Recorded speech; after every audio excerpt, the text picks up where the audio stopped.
గోపాల్ దాస్ కళ, చెప్పు ఏంటి నీ సమస్య? ప్రజలడే క్యాన్సర్ అయ్యా నాకు. Bone cancer. ఆ బోన్ క్యాన్సర్ 3 సంవత్సరాల నుంచి ఉండే బోన్ క్యాన్సర్ నుంచి ఇప్పుడు పూర్తిగా స్వస్థత అయిందయ్యా. మాకు అక్కడ ఒక అన్న పనికి వస్తుండే మా దగ్గర నుంచి అయ్యా. అయితే అప్పుడు చనిపోయే పరిస్థితిలో ఉండయ్యా నా బాధ. అయితే నాకు హాస్పిటల్ అని తిప్పేసి రూమ్ లో తీసుకొచ్చేసారు మా పిల్లలయ్యా. అయితే బతకదిగా మీ అమ్మ తీసుకెళ్ళురంటే ఈ రూమ్ లో వేసి ఇక ఏడ్చుకుంటా కూర్చురయ్యా. కూర్చున్న తర్వాత వాళ్ళు పనికి వచ్చి ఏమైందమ్మా మీ అమ్మకంటే, మా అమ్మకి ఇట్లా జబ్బు వచ్చింది బతకదని చెప్పిరయ్యా. అయిన తర్వాత మీ అమ్మను మల్కాజ్గిరికి తీసుకుపోని రమ్మా, మీ అమ్మ బతుకుతుంది ఏం పర్వాలేదని వాళ్ళు చెప్పేసిరయ్యా. ఈ నుంచి అంత దూరం కూడా నడవలేను తను అప్పుడు ఆ పరిస్థితులు అయ్యా. ఆ దేవుడు అప్పటికప్పటికి నా నోట బుద్ధి పుట్టించిండు. ఇట్లా తర్వాత గోడ పట్టుకొని బయటికి చిన్నగా నడిచి వచ్చినాయా.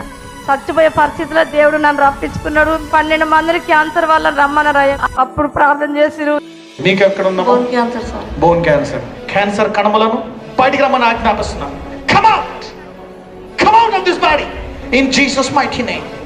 అప్పటి నుండి నాకు చాలా నయమైందయ్యా. ఇప్పుడు ఈ రిపోర్ట్ లో క్యాన్సర్ లేదని ఎప్పుడు చెప్పారు? డాక్టర్ మొన్న 11వ తారీఖు చెప్పిరయ్యా. ఏం చెప్పారు? నీకు క్యాన్సర్ ప్రాబ్లం ఏం లేదమ్మని చెప్పారు. This is bone cancer. God bless you.